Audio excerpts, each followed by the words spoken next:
ओम शांति। आज की मुरली के मुख्य पॉइंट्स हैं। आज अव्यक्त बाप दादा का रिवाइज कोर्स है। बाप दादा ने कहा, शिव जयंती की गिफ्ट, मेहनत को छोड़ मोहब्बत के झूले में झूलो। आज स्वयं शिव पिता अपने चारों ओर के आए हुए बच्चों से अपनी जयंती मनाने आए हैं। कितना बच्चों का भाग्य है जो स्वयं बाप मिलने और मनाने आए हैं। बाप दादा देख रहे थे कि सभी बच्चों को बाप की जयंती मनाने का कितना उमंग उत्साह है। बाप दादा को संकल्प उठा, यह गिफ्ट तो बाप के पास पहुंच गई, लेकिन साथ में बाप दादा को एक और भी गिफ्ट चाहिए। शिव जयंती अर्थात कुछ न कुछ अर्पण करते हैं। समय पर सब शक्तियाँ, समय प्रमाण यूज़ करना, इसको कहा जाता है ज्ञानी तू आत्मा, योगी तू आत्मा। बाप दादा को एक बात की बहुत खुशी है। पता है किस बात की? बोलो। सब ठीक बोल रहे हो, लेकिन बाप का संकल्प और है। आप बहुत गुह्य सुना रहे हो, नॉलेजफुल हो गए हो ना। बाप दादा खुश हो रहे थे कि कई बच्चों ने पत्र और चिट्ठी में लिखा कि हम 108 में आएंगे। आज तो मनाने आए हैं, मुरली चलाने थोड़े ही आए हैं, तो और जो भी हो वह माला में आ जाओ। 108 की माला में सबको वेलकम है। अशुभ और व्यर्थ सोचना, अशुभ और व्यर्थ बोलना, अशुभ और व्यर्थ करना, सोचना, बोलना और करना, इसमें टाइम वेस्ट बहुत होता है। सिर्फ मोहब्बत के झूले में बैठ जाओ, मेहनत आप ही छूट जाएगी। छोड़ने की कोशिश नहीं करो, बैठने की और झूलने की कोशिश करो। शिव जयंती अर्थात बच्चों की मेहनत समाप्ति की जयंती। संकल्प आना अर्थात पाँव रखना। संकल्प में भी देहभान नहीं आवे। सोचो, याद रखो कि हम कितने लाडले हैं, किसके लाडले हैं। बाप दादा पूछ रहे हैं कि हम किसके लाडले हैं। सतयुग में परम पिता परमात्मा के लाडले नहीं होंगे, दिव्य आत्माओं के लाडले होंगे। लेकिन इस समय परमात्मा बाप के लाडले हो तो बच्चों ने हिम्मत के हाथ से गिफ्ट दी, इसलिए बाप दादा उसकी थैंक्स कहते हैं, शुक्रिया, धन्यवाद। अच्छा, चारों ओर के अति भाग्यवान बच्चे जो स्वयं बाप के शिव जयंती मना रहे हैं, ऐसे पदम गुना तो क्या, लेकिन जितना भी ज़्यादा से ज़्यादा कहो वह भी थोड़ा है। ऐसे महान भाग्यवान आत्माएं, सदा बाप की आज्ञा पर हर कदम रखने वाले, बाप के स्नेही और समीप आत्माएं, सदा मालिकपन के अचल आसन और निवासी, सो भविष्य सिंहासन निवासी श्रेष्ठ आत्माओं को सदा बाप के साथ मौज से मोहब्बत के झूले में झूलते हुए साथ चलने वाले ऐसे बाप दादा के साथी बच्चों को बाप दादा का बर्थडे की मुबारक और याद प्यार स्वीकार हो।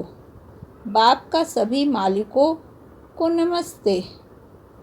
माने आज बाबा ने हमें मालिक कहा, कितनी बड़ी बात है। पापा कितने विनम्र हैं, कितने स्नेही हैं और कितना ज़्यादा हमें प्यार करते हैं।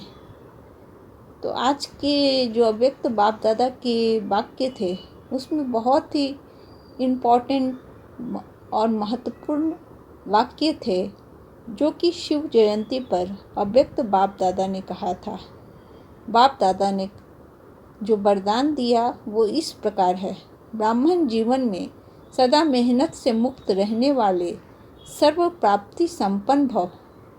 इस ब्राह्मण जीवन में दाता, विधाता और वरदाता तीनों संबंध से इतने संपन्न बन जाते हो जो बिना मेहनत रूहानी मौज में रह सकते हो। बाप को दाता के रूप में याद करो तो रूहानी अधिकारीपन का नशा रहेगा। शिक्षक के रूप में याद करो तो गॉडली स्टूडेंट हूँ, इस भाग्य का नशा रहेगा।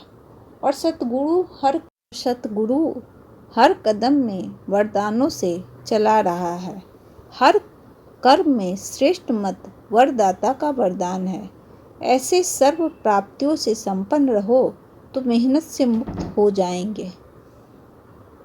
आज का स्लोगन है, बुद्धि का हल्कापन और महीनता ही सबसे सुंदर पर्सनालिटी है।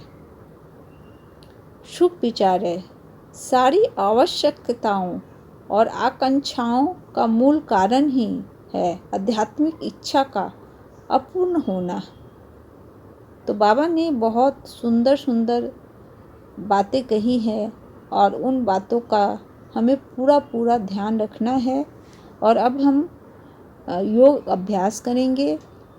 मैं आत्मा ज्योतिर्बिंदु स्वरूप निराकार परम पिता परमात्मा शिव की संतान हूँ। मैं परमात्मा से शक्तियों की किरणें लेकर सर्व आत्माओं को प्रदान कर रही हूँ, जिससे सभी आत्माओं को परमात्मा का दिव्य संदेश मिल रहा है। वे सभी प्रेम, एकता और भाईचारे के सूत्र में पिरो रही है। सर्वशक्तिमान परमात्मा शिव ही सर्व धर्म मान्य है। वे सर्वज्ञ, सर्वोच्च और सर्वोपरि है। सर्व आत्माओं के परम पिता हैं और हम सब उनकी संतान हैं। इस स्मृति से वसुदेव कुटुंबकम की भावना जागृत हो रही है। आज का जो चिंतन है बाबा ने जो दिया वो बहुत इम्पोर्टेंट है, वो हमें ज़रूर करना है। क्या मैं अपने श्रेष्ठ और महान कर्मों से आत्माओं को परमात्मा का सत्य परिचय देती हूँ? मेरे अंदर सर्व आत्माओं के प्रति शुभ भावना, शुभ कामना का स्टॉक भरपूर है। क्या मुझ में सर्व आत्माओं के प्रति एक परिवार की श्रेष्ठ भावना है? आज का जो अव्यक्त इशारा है, पुरुषार्थ की स्पीड को ढीला करने वाली मुख्य ये बातें होती हैं। पहली, बीती हुई बातों को चिंतन में लाना। दूसरी, चित्त में रखना और फिर उसका वर्णन करना। तो अव्यक्त इशारा बहुत इम्पॉर्टेंट है, क्योंकि हम बीती हुई बातों को बहुत ज़्यादा ध्यान रखते हैं और उसमें अपने भविष्य को गंवा देते हैं। तो बीती हुई बातों को ध्यान में नहीं रखना है और व्यर्थ से मुक्त रहना है। व्यर्थ संकल्पों की निशानी है मन उदास और खुशी गायब, इसलिए व्यर्थ को समाप्त करें। तो इस तरीके से आज हमने अव्यक्त बाप दादा की महत्वपूर्ण बातों का वर्णन किया। अब इसका हम चिंतन करेंगे, मनन करेंगे और मंथन करेंगे और उससे जो ज्ञान रत्न प्राप्त होगा उससे अपने जीवन को सुधार करेंगे। ओम शांति।